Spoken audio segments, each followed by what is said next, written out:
या देवी सर्वभूतेषु छायारूपेण संस्थिता नमस्तस्यै नमस्तस्यै नमस्तस्यै नमो नमः। या देवी सर्वभूतेषु शक्तिरूपेण संस्थिता नमस्तस्यै नमस्तस्यै नमस्तस्यै नमो नमः।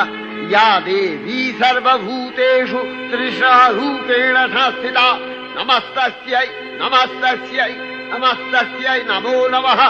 या देवी सर्वभूतेषु शान्तिरूपेण संस्थिता नमस्तस्यै नमस्तस्यै नमस्तस्यै नमो नमः।